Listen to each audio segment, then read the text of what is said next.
Today's episode of the Punk Rock Horror Podcast is brought to you by Snubbed Records.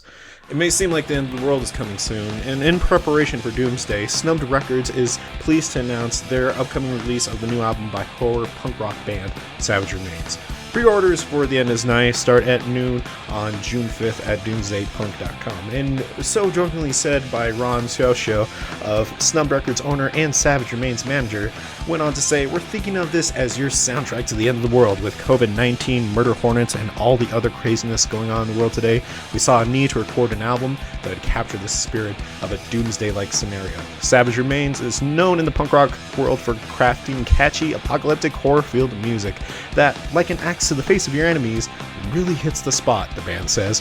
Inspired by a mutual love of apocalyptic science fiction, horror, and all things grim and macabre, the band from Fredericksburg, Virginia, features vocalist Matt Alive, bassist M. Vladimir, and guitarist Swinger Gallows, drummer Curtis Price, with sound influenced by such acts as the Misfits, Black Flag, and the Ramones, as well as a healthy dose of early hardcore brutality and rockabilly boogie. Their self-styled doomsday punk is as abrasive as it is catchy. Anyone who pre-orders The End Is Nigh to be released on CD with digital download card later this summer will also receive free download of 2 tracks on the album, Children of Adam and Dead End, and also an 11x17 poster. Along with Savage Remains album pre-order comes the launch of doomsdaypunk.com, where fans can find Savage Remains and Doomsday Punk merch, albums, and more. Doomsday Punk has become a genre of its own, Shashio says, and for more information about Savage Remains and Snubbed Records, please visit snubbedrecords.com. That is SNUBBED records.com. And also make sure you check out doomsdaypunk.com. Alright, thank you again, ghouls, gals, and let's jump into this episode. Outside the ordered universe is that amorphous blight of nethermost confusion which blasphemies and bubbles at the center of all infinity. The boundless daemon Sultan Azathoth, whose name no lips dare speak aloud and who gnaws hungrily in inconceivable, unlighted chambers beyond time and space, amidst the muffled, maddening beating of vile drums and the thin, monotonous whine of accursed flutes. Azathoth, the oldest of the elder gods and one of many to come out of the mind of H.P. Lovecraft. Today, we will dive back into the life of Lovecraft and finish the tale of one of horror's greatest creators. Let's scare the establishment, go cosmic, and get tragic in part 2 of the life of Lovecraft.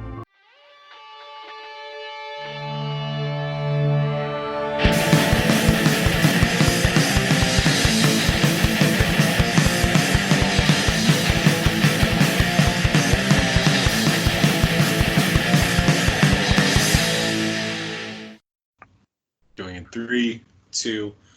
Welcome back, everyone, to the Punk Rock Horror Podcast. I'm Matt. I'm Cody. And today, we're here to remind you that even though everything is opening up and people are going back to somewhat restricted type of things within the state and all around, we're going to implore you to please take care of yourselves and watch out for yourselves and wash your goddamn hands and wear your masks. Seriously.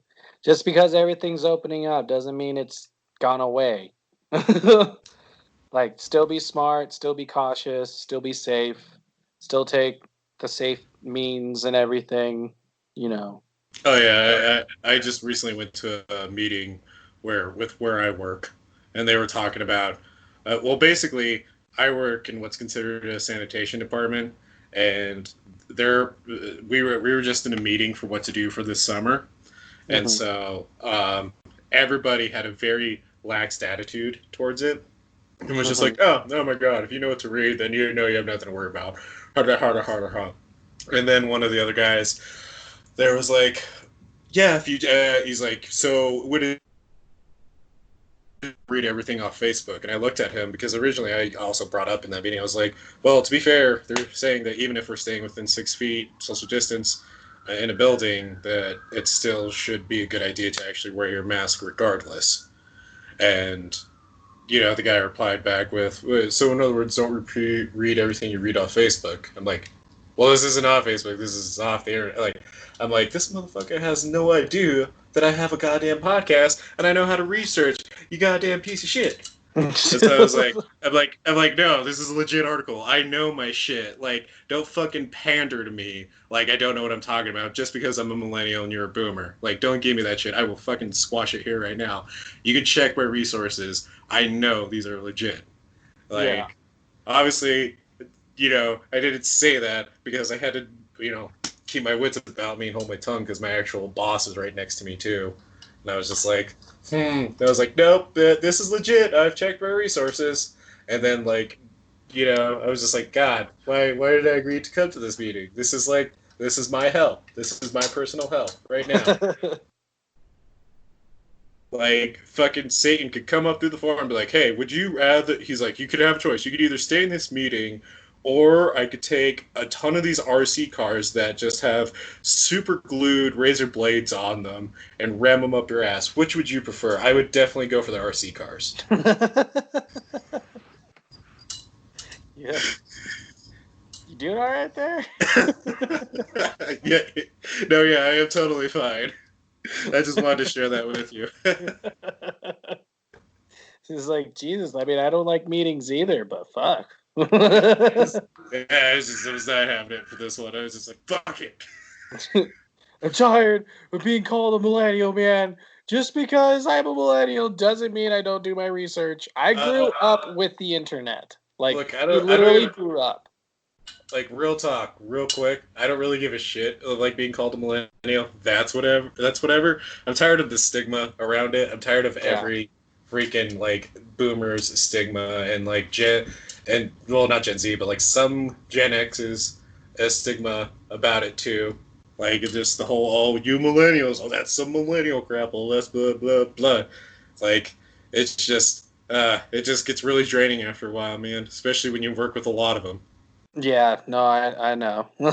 I'm just like, you keep saying that, well, I don't have a heart attack figuring out my own Gmail account. Yeah. No, Grandma, you have to hit the camera to FaceTime. I don't know how to do this. All you have to do, what? Just push the button that looks like a camera. I don't get it. I push in the camera and it's just making it smudged. No, not the camera, the button. Well, the camera's a button? I thought it was a camera. You know what? Why don't you just go out and vote? We can't, sweetie. There's a quarantine in effect, and it's not even voting season yet. Like that. There you go. That would be the perfect. You know what? Now I need to go get my hair done. And it's like, no, Grandma, no, you can't go outside. Well, I don't know how to get it. Where's the camera? Oh man! All right, I am tired of complaining, and I would rather play some games instead.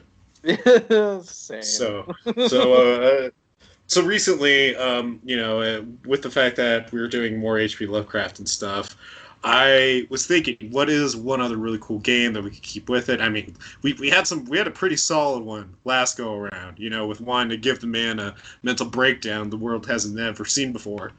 But I think we can top it, or at least I'm gonna hope we can top it with this next one. Here's the next game.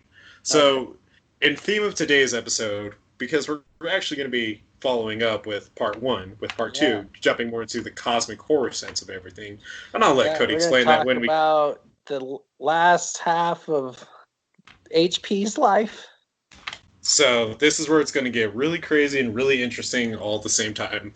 But to keep with that notion, and to keep with all the also insane creative monsters he's come up with, this is the game that I'm going to call What's Your Monster? So, Cody, if you were going to create a creature that would be in an H.P. Lovecraft story, what would it be and what would it look like? Okay, so the creature that I would create would be I guess I'd want to create another elder god, and this one would be in control of the day and night cycle. Okay.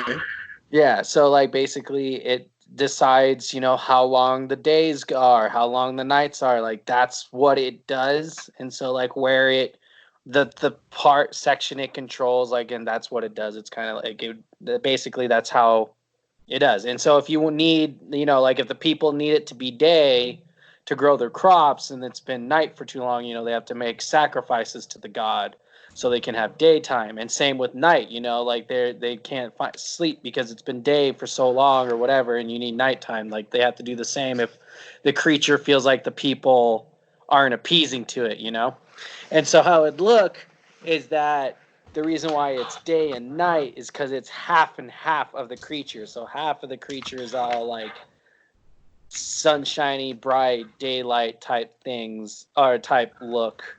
And then the other half is completely dark and shadowy and like small glimmers of light come out of it like stars. I like it. Yeah. I like it. It's Yeah. pretty dope.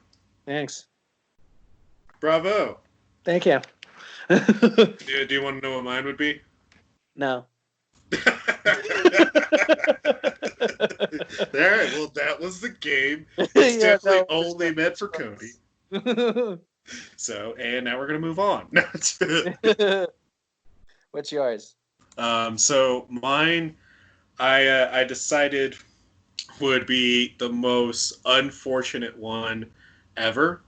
Uh-huh. And it's a creature that, to seek out its own entertainment and its only purpose is to find a person and make them go hungry, but only by eating more food. So basically, you would just be walking around your normal day, your normal time. Maybe you're following the same routine that you always do. Get up, 7 a.m., get ready for work, go out to work. But on your way to work, you got some extra time to spare. Maybe you're going to drop by Mickey D's. Maybe you're going to get yourself, a sausage McMuffin or what have you. I don't know, your favorite breakfast place. Just imagine that, right? And you're eating, and then, nothing happens. And then all of a sudden, out of nowhere, you just start getting more hungry. And so, you can't wait till lunch and you start eating more food, you start snacking even more. And then, lunch comes around and, you're still not full. So you're continually eating, right? Uh-huh. So it's kind of taken on like the spirit of like the one Stephen King tale where that man continually eats, right? But he's never seeing his own hunger. Well, however, the twist on this is that the way this creature feeds is only until you have fully have consumed your own flesh, to the point where it can actually take your flesh and adapt it to itself and take your own persona for its entertainment. And it gets to choose whatever it wants. And so it's the reason for every unexplainable terrible event in human history that we've always associated with, who knows what was going through that person's mind at the time. Mm-hmm. That's my creature. So basically, it's like a tapeworm mixed with a body snatcher. Yeah, right. Like, wouldn't that be fucked up? Because tapeworms, you're always constantly hungry because it's stealing all the nutrients from your food, and that's why you keep eating. It would have to be like a fucked up like tapeworm, like, right? Yeah, like, no, I get you. It would have to have like fucking millions of eyes or some shit. Well, no, because since it eats to expand on the whole fucking fucked up tapeworm, it actually has a stomach that expands, and it actually opens up the stomach and pulls from within inside to adapt to the new skin. Gross. I know, right? That would be fucked up. Gross. I know. Basically a sea star. Right? Fucking right up that alley, I swear to God. That's nasty. See, yours is another god. Mine's just a cruel monster. I know. I like mine. You know what's really funny is that I was like, oh man, that one sounds really kind of spooky and whatnot. Well, I'm pretty sure mine's going to be a little funnier. And then I actually said all of it, and I was like, wow, that wasn't funnier at all. That was just gross. You know what? I'm going to make you eat so much that you get so hungry that you eat your own flesh, and then I'm going to become you. It was definitely a lot funnier on paper. It was funny to me in my head. There was a joke. Self-mutilation cannibalism. That's pretty funny, right? It's hilarious. When I think of comedy gold, I think self-mutilation and cannibalism. I mean, it does leave a funny taste in the mouth. See, it just writes itself. And we're canceled. Right, there would actually be such an outcry from this that people actually band together to create their own funded group purely just to shut us down. because that is finally drawing the line. You know what? Everybody would. I'd be flattered. Like, do you know how fucking weird that would be to show up in like any news article or on YouTube? Because normally like content creators get in trouble for like because they say like because either they were caught in like some sort of perverted shit or whatever, or like they said something really dumb or something racist or they did something racist or what have you, right? Like, or and then they have the initials LP. I'm not gonna say his name. Yeah. Not here. Not here. We did it once, maybe twice. Never fucking again. I'm not allowing it again. No, goddamn. No. but anyways, fucking so, and then our name would just pop up for just like these guys need to be shut down because they just say gross shit, like, right? And everybody would be fucking freaking out, like, oh my god, what did they say? Like, thinking it's like the worst shit that finally crosses like the bigotry line that we've just been like hugging for a hard minute now. Like they would think that's that, right? And they would just like listen to it. It's just like me talking about just fucking self-mutilation and a worm and trying to create your own Lovecraftian character, and then that's fucking, where they draw the line. We're fucking go to Mickey D's, like like sausage McMuffin, my own hand. I'm gonna go with my own hand. It's just like these guys need to be shut down. This is disgusting. Oh man, that would be the fucking shit. I'd be like, this is where we can end it. That's where I'd be flattered. Like, how are we not selling thousands of shirts at this point? That's when we would, and it would say, and the shirt's gonna say muffin or hand. Like, and then we totally just sell out and make some of the most ridiculous looking fucking shirts we can, with just like you in a very comical like skit pose of like where did you hear that? And then like on the back would be me with my arms crossed with just like my shoulders up like from Matt.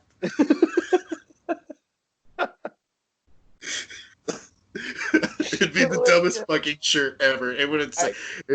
I wouldn't wear that shirt. Fucking if someone makes a baby with that shirt on, I would pay for that kid's college. Don't say that. Someone will do it. Hey, they have to get the images from us, man. Why? Somebody's gonna just like get it over me one day and be like, "Hey Matt, can I get a selfie?" And I'm like, "Yeah, sure." I'm like, "All right, take a douche pose." I'm like, "Oh, this looks like a good one," and then I would do it without thinking about it. Yeah, I know. And I'm like, "Oh God, they got the image. That was wow. I did not see that coming." And then all they would do to get the whole like, "Hey you" face would be like, "Hey Cody, go fuck yourself." I turn like, "Go fuck yourself," and they'd snap a picture right there. Just fucking, they would say some real fucked up shit too. Just like, yo, Captain Marvel was better than Winter Soldier by 10. And you just snap. Yeah, that's what I snap. They get the picture, and then they're like, "Hey Matt, now you owe my kid college." You just look at me, Cody. You couldn't have kept your cool for once about Captain Marvel. You look back at me and be like, I don't know, man. You couldn't be fucking vain and stupid for 1 minute.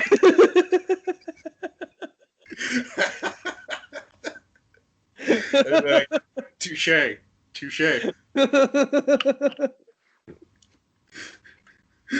Well, we better hope this keeps panning out now, don't we? Oh my gosh. All right. So people start buying fucking shirts. All right, let's fucking jump into it, man. All right, yeah. I hope everybody enjoyed that as much as we did, because that was fucking funny as shit. So let's talk about what's happening in horror this week. So again, big huge shout out to everybody who is on the show and to all of our patrons who continually support their show. Your funding means so much to us. It helps us keep on the lights. It helps us do what we got to do to bring out this amazing horror entertaining content to all of you. So shout out to every single one of our patrons. You are amazing, and we love the living shit out of you. You know what? That's how I get all my research done. Just just fucking jump into it, just like, oh my god, you know. Yeah, pretty much. I mean, I'm pretty sure. Again, I'm pretty certain I'm on a couple lists. So I love you guys. So I've been really needing this. Thank you. Alrighty then. So what's going on in horror this week? Excuse me. I got the cough. It burps. All right, jumping right into it. So, a few crazy things going on. Yeah, we're just gonna continue like that was fucking normal. I don't want anyone to ask about it. It reminded me of fucking the other night. We made fun. He was like, "Yeah, I mean, all those assholes who think they fucking want to be Rick with all those burp coughs, laugh Oh things god, that I yeah. have." You know, I will touch on that after this because I want to get through these articles because I feel like everybody just wants to get it going already. But I'll touch on that. With it. So, all right, jumping into it. So, for everyone who's kind of into, you know, all of the clown horror, this might actually be a real big, interesting, you know, find for you. So, Adam Cesare's slasher novel "Clown in Cornfields" publishing is in this August. So, basically, what I just said in a very bad way is that Adam Cesare's slasher novel "Clown in a Cornfield" has gone into publishing this August, which is, well, really exciting because not only is this more clown horror, but it's also getting its own film adaptation in the works as well. So, Harper teen and writer Adam Cesare are giving birth to a new slasher maniac in the upcoming book Clown in a Cornfield, scheduled to hit shelves on August 25th, 2020. And what Cesare said about it in a statement is that he went on to go say, "This is my first young adult novel, and I wanted to do not so much a throwback slasher as an attempt at a modern slasher with modern themes." And with Temple Entertainment, which did the Twilight, Maze Runner, and the Hate You Give series, holds the option to adapt the book, Cesare tells us that, well, there will be a film adaptation because it's already being developed. He did go on to say that the official synopsis is as stated. Quinn Maybrook and her father have moved to tiny, boring Kettle Springs to find a fresh start. But what they don't know is that ever since the Baypin corn syrup factory shut down, Kettle Springs has cracked in half.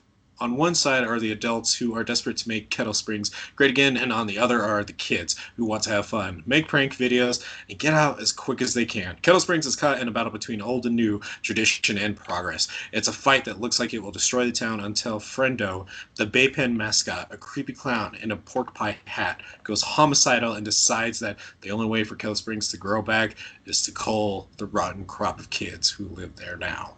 So you can check out the book excuse me. You can check out the books like cover and everything on it right now on Google, or you can actually go to Bloody Disgusting, who do it a lot better and give you much cleaner images because this thing is actually really good, like harking back to, well, even though he's not trying to do it, you know, to like those classic like Stephen King-esque books or like slasher books that are just like very ominous, and like I will even go on to say it actually looks like a VHS cover of, like, you know, whenever we would go, any of us when video rental stores were a thing, you know, we could go down the horror section and just look at the covers of like all the VHSs for like hours on end because they were so vibrant and like eye catching. Like, I mean, this that's thing, how I got into That's how I really got obsessed over Pandorum.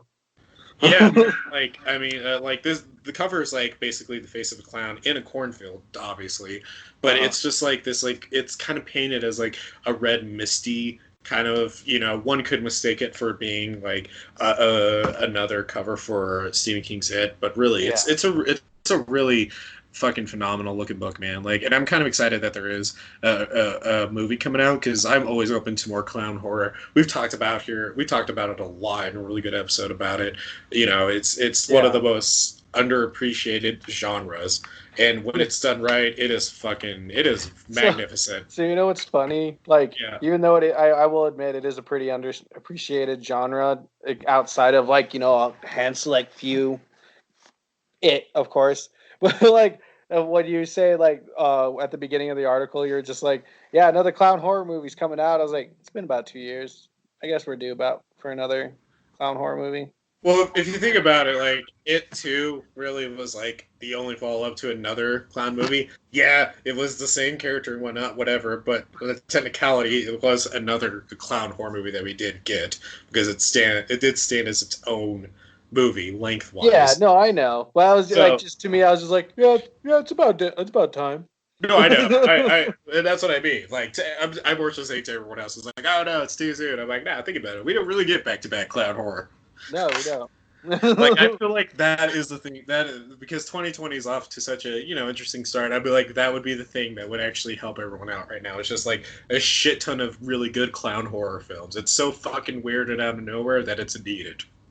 Seriously, like I think we need more of that and more just strictly horror monster movies. Oh hell yeah! Like We need. I Oh, want you know what we another need? Shin Okay, Godzilla movie. I want another Shin Godzilla movie where Godzilla is the fucking monster and he's the villain. there will be. I want it so bad.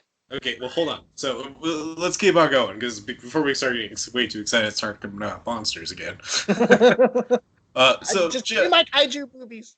well, I guarantee you're gonna love this even more, Cody. So, after being released back in 2018 on Steam, the publisher Crunching Koalas and a developer by the name of Buckshot Software will release a 90s throwback shooter called Project Warlock for PlayStation 4, Xbox One, and Nintendo Switch.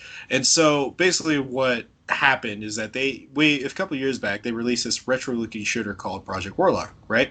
And so now it's finally getting its release date and it's finally coming to us, well, next month. In an unusual move, the release will be staggered. PlayStation 4 on June 9th, Switch on June 11th, and Xbox One June 12th. Pre-orders for Xbox One and Switch are available now.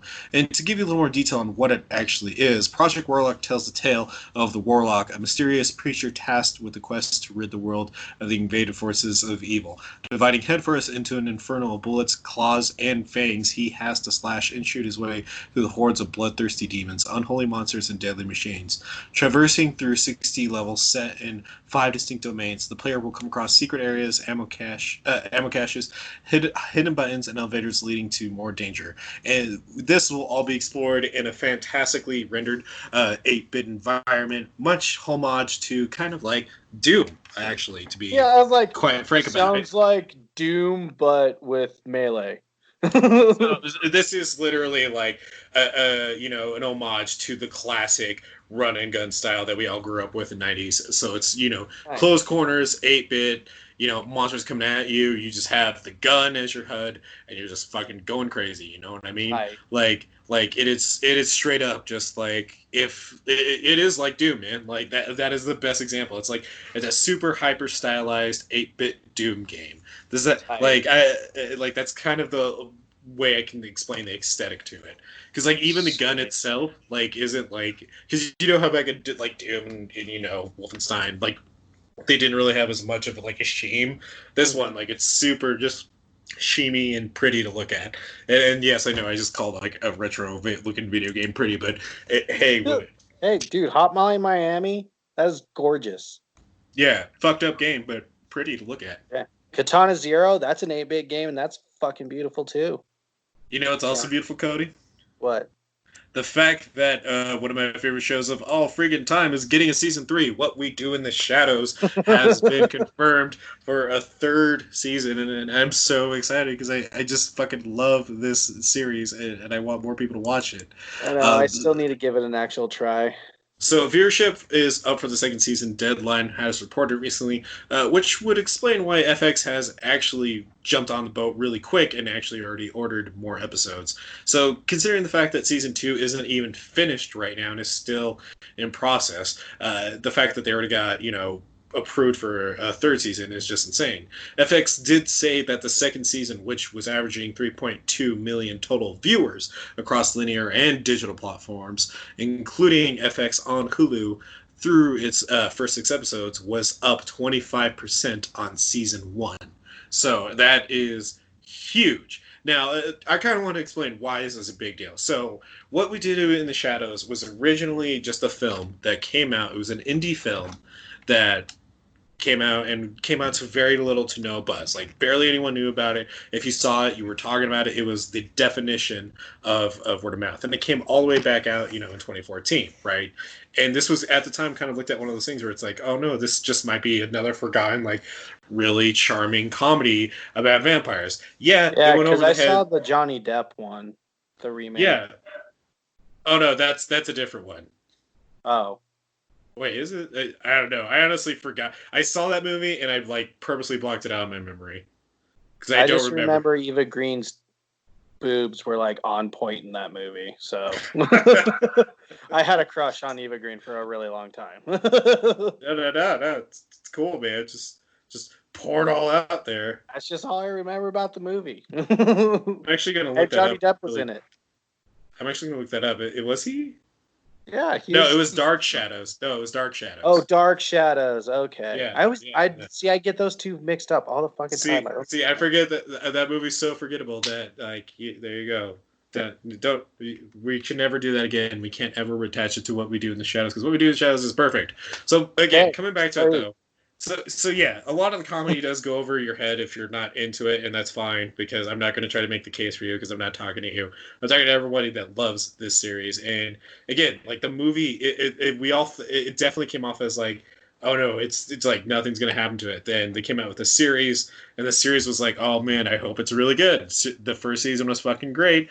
We got a season 2, and now it's just like this really great incline of just like this series actually getting popular and actually getting the attention it needs. Yeah, there's the downside of it being popular, but I mean, if that the devil's advocate in this case, if that gives it the whole funding to keep going, then I'm all for it. As long as they keep up with how they know how to do the series, I think it'll be fine. Yeah. Like, it's. Mm-hmm. No, I get you. I mean, it's because like for me, that's the same with. I say for me, that's the same with the Child's Play stuff, like the Curse of Chucky and Cult of Chucky. Like that was really super under the radar, and it was like they're definitely more underground. But I fucking love them, and I can't wait for them to get more buzz so we can actually get the Child's Play TV show. Right. All right. So going for it. So So season 3. There are going to be more episodes. At the time of recording this, I don't have a release date for you, but just stay tuned, everyone. I'm sure you're going to hear about it. Just know there's not going to be any tentative actual release dates for a lot of things. Well, no, more so just that it's that I didn't see it in time because I kind of accidentally exited out the window by accident. Oh, I mean, you could have just kept riding the coattails of a pandemic, but. I gave you an out. I gave you an out. Now everybody knows I'm a jackass. Secret's out. And this is why you think about tapeworms who make you eat yourself. But no, seriously, but also I just double checked it. Yeah, there is no release date yet. It's just confirmed. So just okay. But keep in mind they're still working on season 2. So yeah. So it's not like they can go far ahead and be like, it's gonna be out here. They'll probably kill those actors from just overworking them.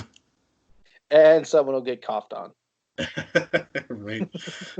So, okay, to speed things along a little bit.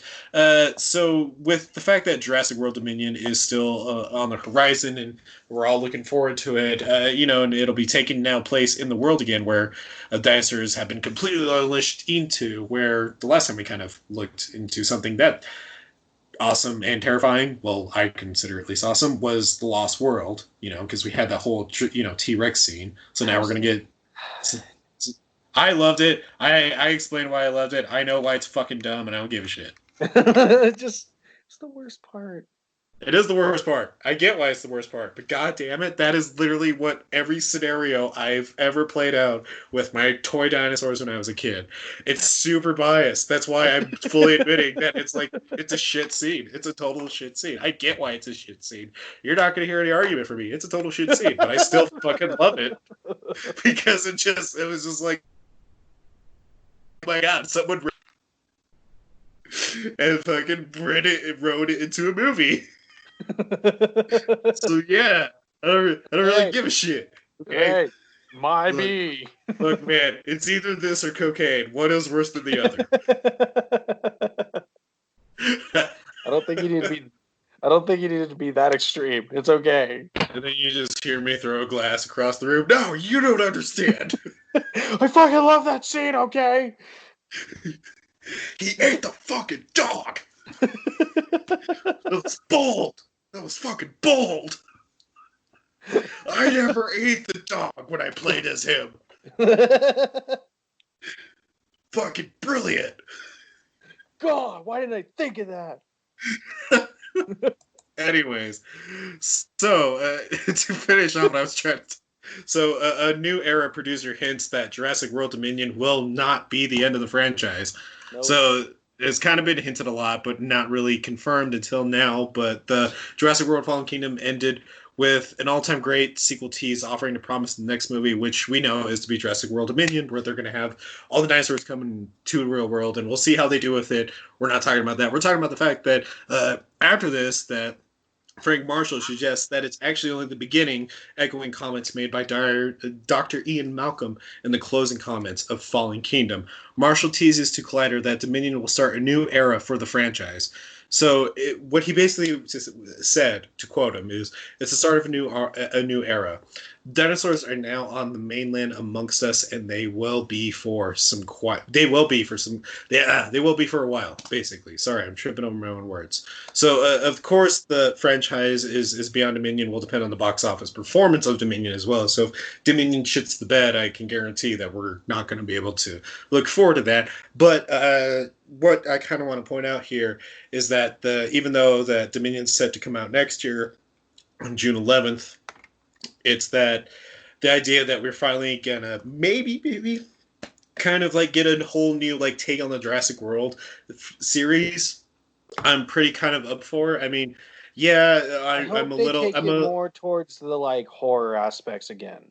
Well, I'm hesitant because I need way more like reassurance than just like a suggestion, you know? Yeah. But so my whole aspect of that is like, I really hope they don't pull a fucking Terminator Dark Fate, where like what I hope they do is they pour like where they just kind of ruin everything on the promise that it's going to keep continuing. Like this isn't the end, it's the beginning, even though it's supposed to be the end of a franchise, type thing.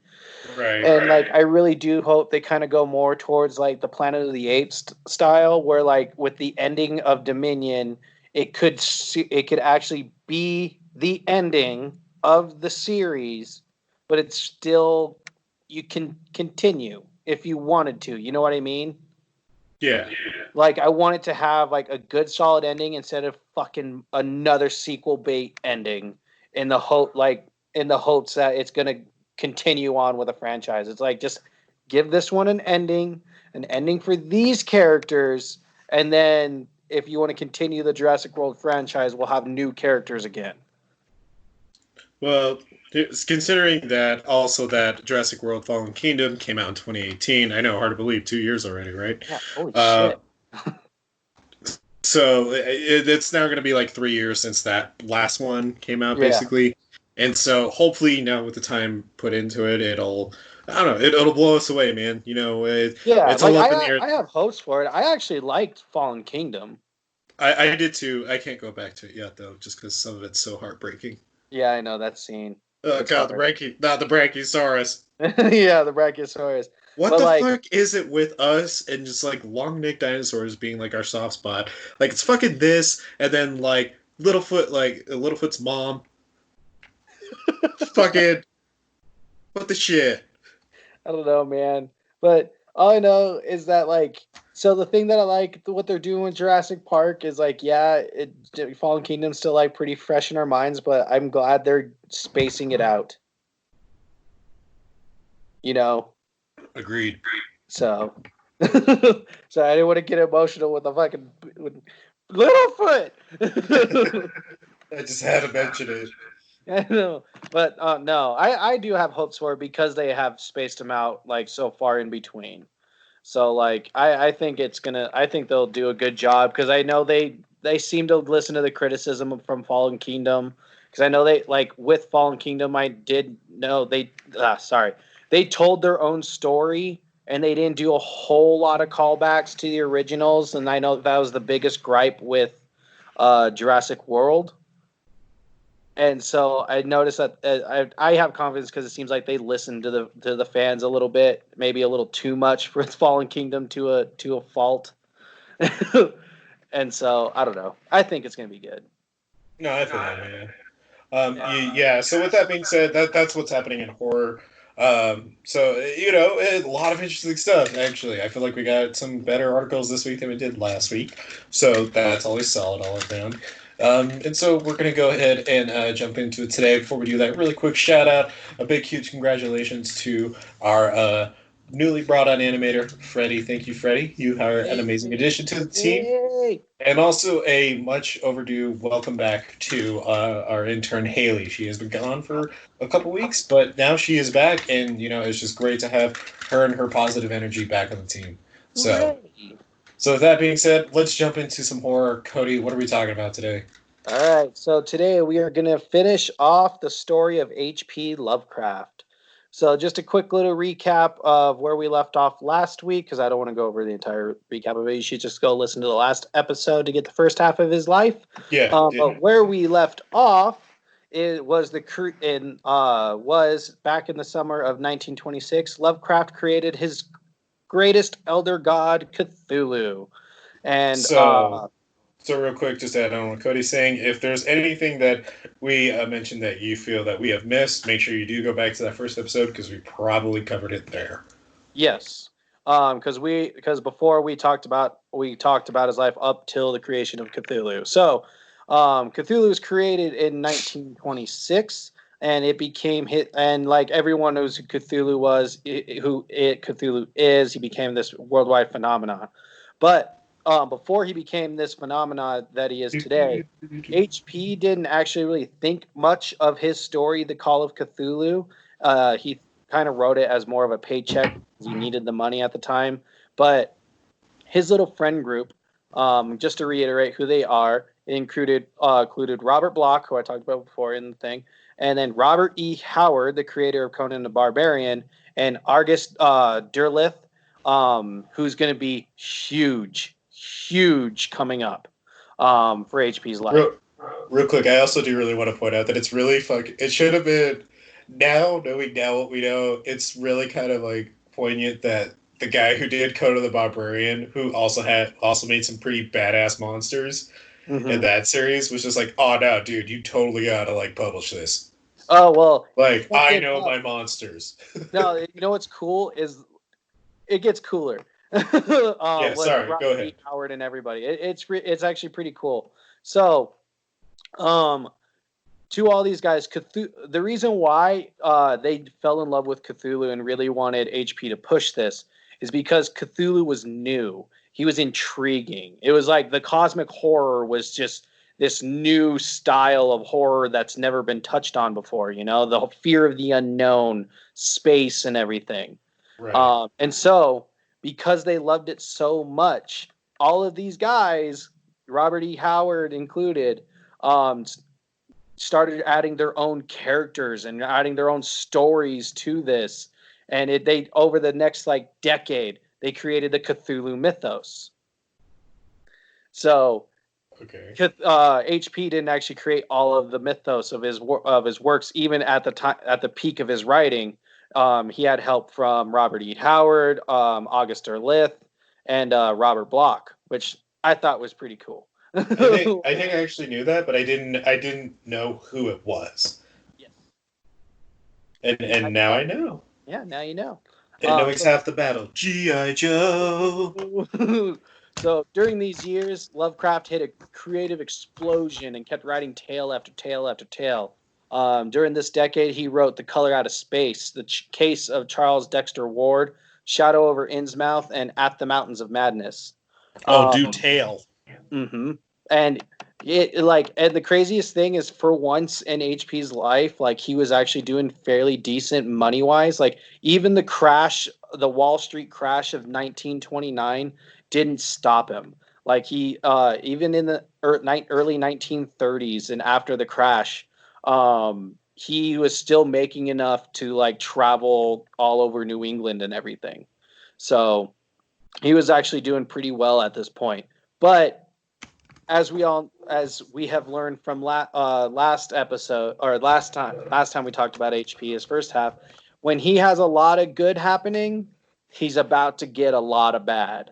Like that's always how his life has gone. And in 1932, his aunt Lillian Clark passed, and even though his aunts were very, very controlling of him and very, very criticized. They were just terrible people to him. Like they didn't even like his marriage to his wife Sophia. It still hurt him really bad. And after she passed, HP and his surviving aunt Annie were forced to move into a tiny, tiny apartment. And this was the beginning of his slide into poverty and kind of the beginning of the end of HP. Oh man. Yeah. So what happened was after they moved into this apartment, even though HP was writing his greatest works at this time, they wasn't bringing in the money frequently enough. I mean, like for because his like all these like great stories that he's writing, they just took way too much time to do. Like for instance, at the Mountains of Madness took 5 years to find a buyer. So it took him over 5 years after he wrote the story to even start making money on off of one of his most popular stories. And so whether it be pride or just something, he never wanted his name on anything that wasn't like his cosmic horror or anything. So he took to ghostwriting. And that's where like he pretty much spent the rest of his life, was just ghost writing for short pulpy stories, biographies, and stuff like that. And so, but like one thing that like kind of helped him a little bit and helped him get a little bit more money was the fact that he had ghost written a tale with Harry Houdini in 1924, and they had become really yeah, and they actually became really good friends, and was hoping that would be just as rewarding, but not quite. The ghostwriting took up most of HP's later years and wasn't very fruitful. He didn't actually make a whole lot of money. He was actually so poor that whenever he could even eat, he was eating expired tins of food. And Wow. yeah, and so that like there's not a whole lot on his later years. The most positive thing that came out of his final years was his letter writing. It's recorded that he sent something over about something around 100,000 letters in his lifetime, second only to French writer Voltaire. So he loved to write tales and letters to fans. And that's how like a lot of his life kind of came unfolded, is through all these letters.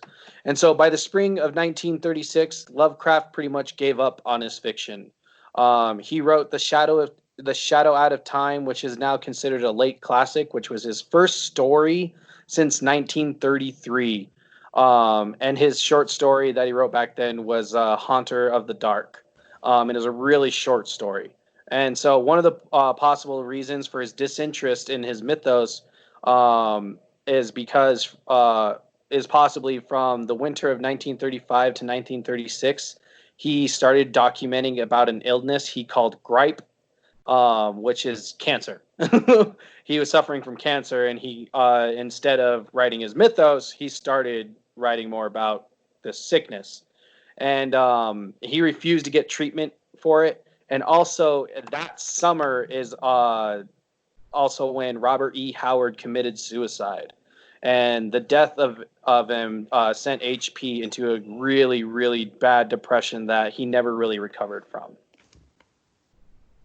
Ah, jeez, man. Yeah, man. He just kept getting like shitstorm after shitstorm for himself his last couple years. This is going to sound a little controversial. Maybe not. I don't know. But I wonder... You gotta wonder if a lot of it, if you believe in the whole karmatic shit and karma and whatnot, you gotta wonder if this is like kind of like blowback from his like bigotry. You know, I mean, that's reaching. I get it, that's reaching, but it just seems like it's just really interesting that like he has so many good things go for him, and then it just like life shits on him, and you gotta like, I don't know, I get like life's chaotic and unexplainable, but you gotta wonder, man, like, if it would Well, be different, you know? Like you well, just kind of hope on for him. You yeah. hope for I it. think part of it also is like, yeah, I mean, that could be like, karma and stuff, but I think also part of it is just the way he was raised and everything. And then also the fact he was very, to himself. He rarely outsourced. He didn't make a whole lot of friends. Like, and yeah, it's crazy. The friends he did make were these literary icons, but like, I think it was also just because he didn't outsource for a lot of things and he took his time and he was always very, you know, uh, always hold up whether he was in a neighborhood that was full of minorities or not. He Right. always Like, and for also, I want himself. to make He's the very case, like, and straight. no, sorry. I should make sure really quick, just to make clear that I am understood here. No way am I like saying like, oh, feel bad for racists or anything. Like, I'm not Yeah, saying that. It's just like you got to think like with how extreme he was about his bigotry, with yeah. how I mean, extreme to the all the point that bad he stuff, actually created an entire new genre of horror out of it. right? And then it's just like out of nowhere, life shits on him when things are Yeah, going his way. Like, you got to think, you got to wonder, man. Like, if it's kind of connected, and like in kind of like a universal out there kind of way. I don't yeah. know. I'm not like a professor in that. It just seems oddly connected in my opinion. Yeah, it's almost like it. Well, I mean, that's the life of all like great literary artists. Most of them do have like these really depressing lives. Like Edgar Allan Poe has a super depressing life, and he was a weirdo too. Like True, true. he's kind of a stalker. And we're not calling all of our authors that come on here weirdos either. We love you all. I mean, we're weirdos, so Yeah, so got to you, sucker. I know. And even and after that, like things didn't get better for HP. Even after Robert E. Howard's suicide.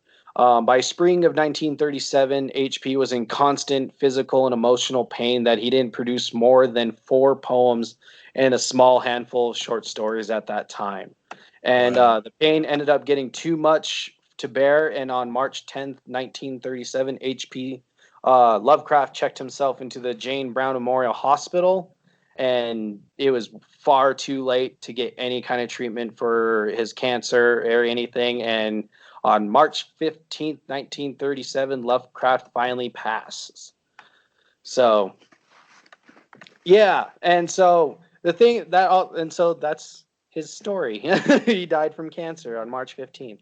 Um, So Huh. I mentioned August Derleth earlier, and the one of the most tragic things for HP is while he did like get some popularity for while he was alive, his work never picked up until after he died. Um, and a lot of it has to do with his good friend August Derleth. I hope I'm pronouncing that right, but whatever. It's funny name. Because in August of 1939, Lovecraft's friend August Derleth decided to give HP the writer's send-off he deserved and founded Arkham House Publishers, specifically to publish hardback editions of HP stories like The Outsiders and others, but they flopped. The whole entire thing flopped. Like his stories were not selling very well. His hardbacks weren't selling very well. But and also, Derelith wasn't even that great of a writer himself. He's kind of a hack writer because, like, of course, you can't just publish just these few stories from HP. He had to write his own too. But the thing is that he was extremely rich, and so he was able to keep the company afloat and ended up translating some of Lovecraft's work into foreign languages, which was the turning point for Lovecraft's popularity and for Arkham House Publishings because in post-war France, his tales took off. Like he just boomed. And in the 1960s, Arkham House Publishing re-released HP's work stateside, and the timing was just perfect in the 60s because horror was starting to take mass popularity with movies like Rosemary's Baby and Night of the Living Dead. And so, because of the popularity of all these obscure horror films, like Night of the Living Dead, that was one of the first horror movies to not only star a minority lead, but just the intensity of it and the social commentary about it. And so, everyone loved it. And so, they needed to read and read and read more about this stuff. and so they flocked all of Lovecraft's work, and that's where a lot of his movies start, like the movies based off of Lovecraft started coming out even more. I mean, his stories took off so much at that time and became such a phenomena that in the 1970s, Batman's Arkham Asylum was created in 1974. Stephen King released Carrie and talked about how everyone needs to read Lovecraft's work. And at this point, he was so popular that a bunch of American fans put together enough money to replace Lovecraft's small tombstone with a bigger one and had the encryption "I am Providence" put on it. Huh. That's actually kind of cool, like in a weird way, but Yeah, cool. like in a really surreal, weird way. Like, I mean, most authors of the time were kind of like that. I mean, Edgar Allan Poe's like poems didn't even take off until after he died, also. So Yeah, and man, it's still just kind of like a weird place to sit with Lovecraft because it's like yeah, I do love his creations. Like they're genuinely some of the most terrifying, uniquely creative monsters I've ever read, or heard about or watched about ever. hmm And they always will be, and they're so goddamn influential that it's just like it's kind of a discredit to yourself or in any sort of way if you're a horror fan if you don't acknowledge that. But at the same time, knowing what's behind it and knowing yeah. that you're also kind of risking that you're liking a creation that might literally be interpreted as a very racist bigotry type of literary piece. You know what I Yeah. mean? Like because Well, so it could straight up be like this screwed up monster that he meant to be as an insult in a very bigotry type of way. I mean, his time in Red Hook when he created what was it? The Mouth at Innsmouth? The Horror of Innsmouth? Or Yeah. no, when he wrote The Horror of Red Hook. Um, like it had really dark racist tones, of course. And then a lot of the cosmic horror was him feeling isolated in everything. I'm not going to go into too much detail about it again, No, but I get like it. I get it. I just think the fact that he wrote all that, and then his friends helped him create this mythos and probably steered a lot of it away. I mean, like for instance, Robert Bloch, Robert E. Howard, and August Derleth were Jewish men, like, and they were some of his best friends. Yet they and helped him create this mythos. I think even though the Cthulhu mythos started off in bigotry and hate, the fact that it then evolved into something more than that to these great horror creations is what the real meaning behind HP's story we should take out of is that even though something can come like hatred could create these stories that it could also be converted into something we all love and we all can accept. Just because something's created out of hatred doesn't mean it has to stay that way. And so then I love the fact that us horror fans and fans of H.P. Lovecraft's work took that and ran with it. It was like, we don't like the racism in your work and you're dead anyway, so who gives a fuck? We're going to make it better. you know? Yeah, and I would say a thing to consider. Like, I'm glad you brought up his friends being Jewish because then I thought about it too, and I'm like, he also had shines that he was a very conflicted man, and Oh, yeah. so and considering like, okay, I mean, in he no way do liked I claim to be a therapist or anything, but I feel like he was obviously raised in a not great environment. First off, right? And then he kind of got past it at some point, and now he's surrounded by people that support his work and support him and actually give him good influence. And he finds out they're actually Jewish, and so now he's a little more conflicted about his motivations in life. So I feel And like I think he does it. that's probably where some of his creations came out of too, is the conflict of like, I was raised to hate these people, but they're my best friends. Like, and I'm sure some of that confusion came out of that too. Yeah, and maybe that's what really he was writing about. Wasn't about, it wasn't. It Hate. started out as something bad, but maybe he was writing just about the hatred in himself, the conflicting issues he had with himself, of his own ideals, It could of, have been. I mean, like, because most of his work is all about the unknown. It's the fear of the unknown, the fear of what happens when you die and you don't know, or the fear of like the what's going on inside your head that you have no idea about. well, and again, So just of course, all speculation, but coming back to it with that, and what's more unknown, what is more terrifying and unknown than the darkest recesses of your own mind? yeah. You know, and some, and a lot of people probably already, know this, and this is probably like nothing found, but I like that we're talking about this because we're talking about it in a way that we did just kind of figure it out on our own. And again, I'm not saying we figured it out, but we're interpreting it our own way. Sorry, I shouldn't Yeah. say that. Point being, though, is that it definitely, I could see, I'll explain it like this. You remember every horror movie we see, or maybe not even a horror movie, but just like any time where you've been a kid and you've drawn a really crazy picture and you want to make it like a terrifying monster? Hmm. What if that's just what H.P. Lovecraft was doing the whole time, because he was internalizing and projecting what he was going through and didn't know how to explain that to anyone.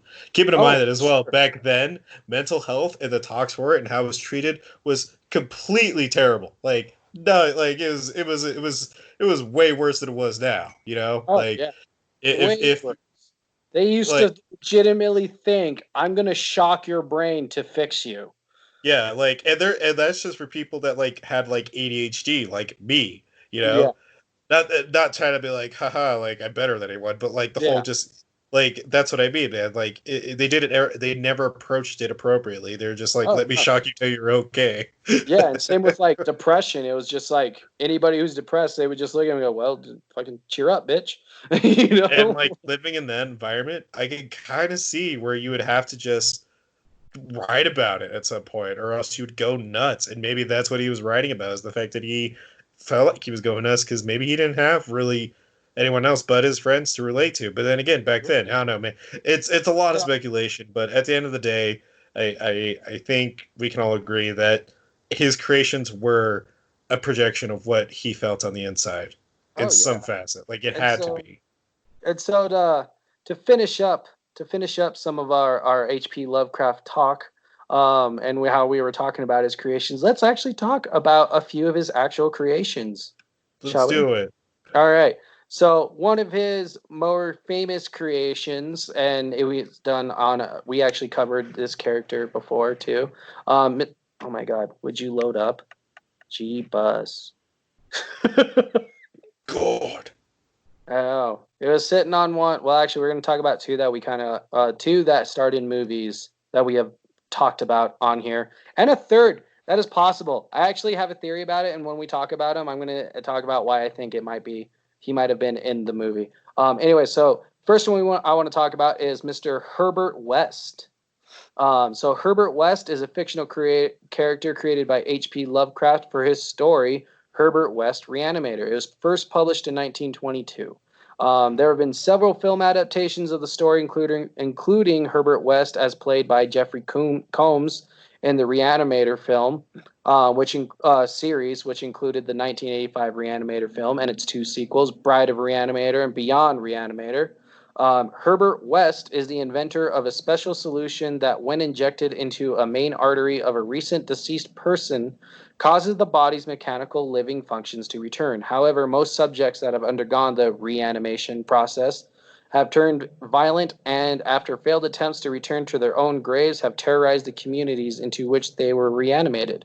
In Lovecraft's tale, Herbert West was ostracized by his fellow medical students, and because he believed he would overcome death and only one friend, the unnamed narrator of the story. Also, I want to point out that we reviewed Reanimator, and if you haven't And watched it yet or checked out that review, make sure you do it, yep, and or I'll then find you. the second creation is Dagon. Dagon is a deity who presides over the deep ones, an amphibious humanoid race indigenous to Earth's oceans. He is first introduced in Lovecraft's short story Dagon and is mentioned extensively throughout the mythos. Also known as Father Dagon, he is a great old one and the consort of Mother Hydra. He is worshipped by the esoteric Order of Dagon, a secret cult based in Innsmouth. Dagon is an enormous specimen of deep one that has been mentioned in texts since ancient times. He is worshipped as a deity by a devout cult of both humans and deep ones. While apparently immortal, his longevity may be attributable to his fraternization with the star spawn. No idea what that one is yet. Who sometimes select formidable specimens from a given species to protect, nurture, and empower for reasons only known to them. So, crab people. Fish people. Okay, sir. Fish people. Come on, load. My computer is super slow.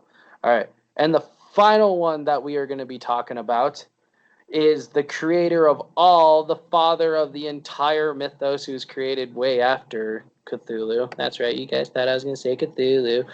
Is actually Mr. Azathoth. Azathoth is sometimes called the blind idiot god, the nuclear chaos, the daemon sultan, the deep dark, and the cold one. He is an outer god. He is in the mythos. He's actually the OG elder god. So, quick description of him. There can be no definite description of Azathoth because everybody envisions him differently, and he is always changing. There's evidence the physical manifestation of Azathoth in the universe is continuous with a spot in the central region of the galaxy, otherwise known as Sagittarius A, the supermassive black hole at the center of the Milky Way galaxy. For example, Ronald Shea enters a temple after visiting the forest near Goatswood and discovers a 20-foot tall... Oh my god. They like super loaded and threw me off. Oh no. Oh no. Cody, no. I know. Okay, for example, Ronald Shea enters a temple after visiting the forest near Goatswood and discovers a 20-foot idol that represented the god Azathoth. Azathoth, as he had been before his exile outside. It consisted of a bivalvular shell supported on many pairs of flexible legs. From the half-open shell rose several jointed cylinders, tipped with polypus appendages.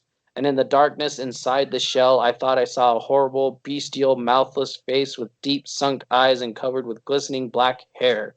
Later, Shea sees something ooze into the corridor, a pale gray shape expanding and crinkling, which glistened and shook gelatinously as still moving particles dropped free. But it was only a glimpse. That was an excerpt from The Insects from Shagai by Ramsey Campbell.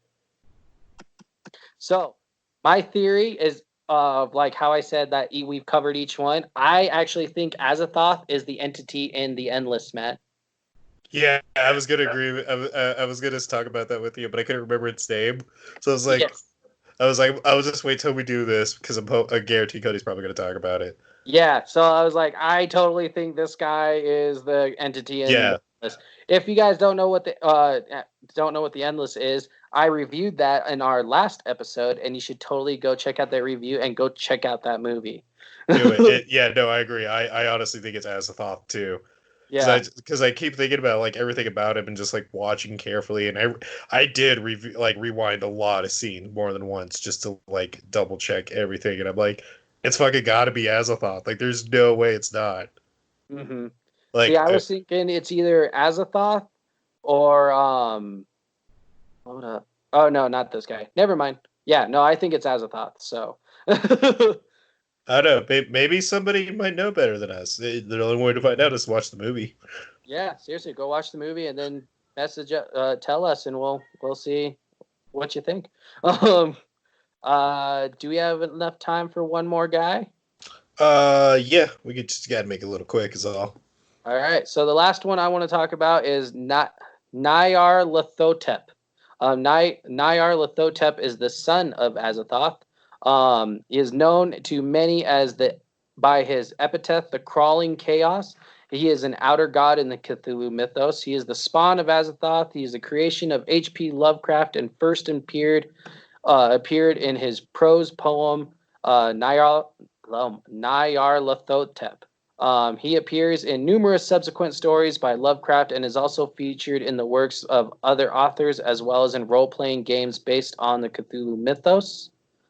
Okay. Yeah, because this is a stupid thing. He differs from the other deities in the mythos in a number of ways. Most of the other of the outer gods are exiled to the stars, like Yog, Sothoth, and Azathoth. And most of the great old ones are sleeping and dreaming like Cthulhu. Nyarlathotep. Jesus Christ. However, is active and frequently walks the earth in the guise of a human being, usually a tall, slim, joyous man. He has 1,000 other forms and manifestations, most reputed to be quite horrific and sanity blasting. Most of the outer gods have their own cults serving them. Nyarlathotep, I'm just going to call him Nyar. Nyar seems to have to serve as he serves several cults and takes care of their affairs in the other outer gods' absence. Most outer gods use strange alien languages, while Nyar uses human languages and can easily pass for a human being if he chooses to do so. Finally, most of them are all-powerful, yet evidently without clear purpose or agenda, yet Nyar seems to be deliberately deceptive and manipulative, and even uses propaganda to achieve his goals. In this regard, he is probably the most human-like among the outer gods. Basically, he's Loki.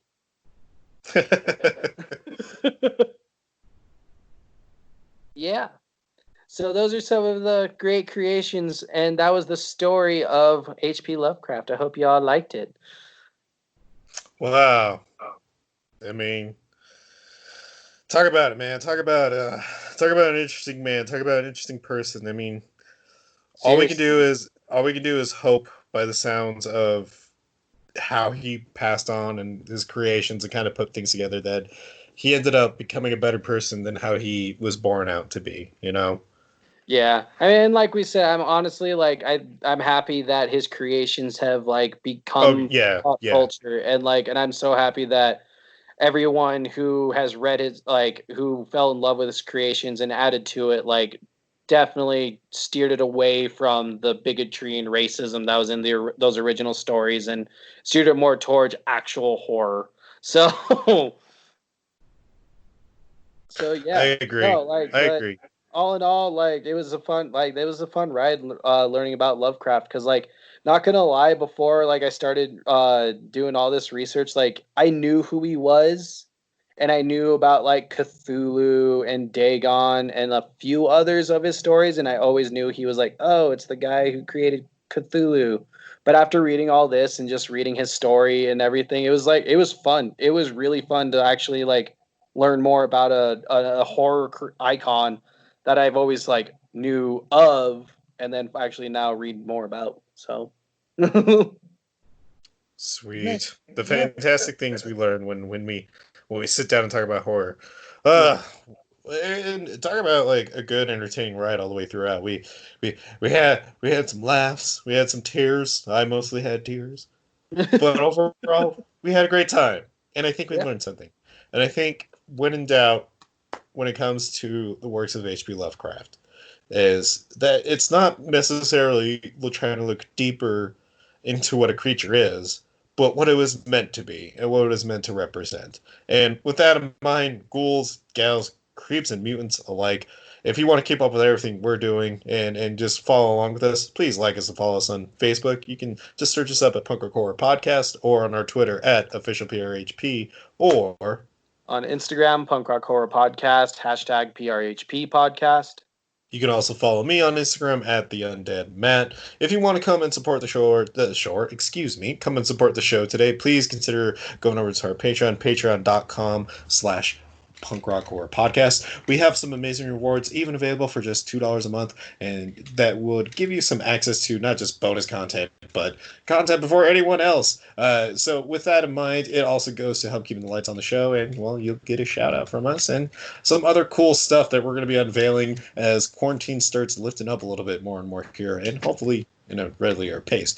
Also, if you want to support the show in any other way, we also have merch available at teespring.com/punkrockhorrorpodcast or punkrockhorrorstore.com. Over there, we have branded clothing by the independent LLC, Aether's Oath, and we also are just making great new merch for everyone in total. We have a new design coming out that we're really excited for. Megan's working on an amazing art. Megan again is the artist who made our cover art for the show. There's a hit right there. But yeah, she did the cover art. She did the cover art for our show. That's what you're looking at right now. She did that amazing artwork. She also has her own Instagram and own DeviantArt page where you can check her out. And she does take commissions. She doesn't work exclusively for us. So please reach out to her on Instagram. You'll see those links below how to reach out to her. It's at the bottom of the page, so you can't miss it.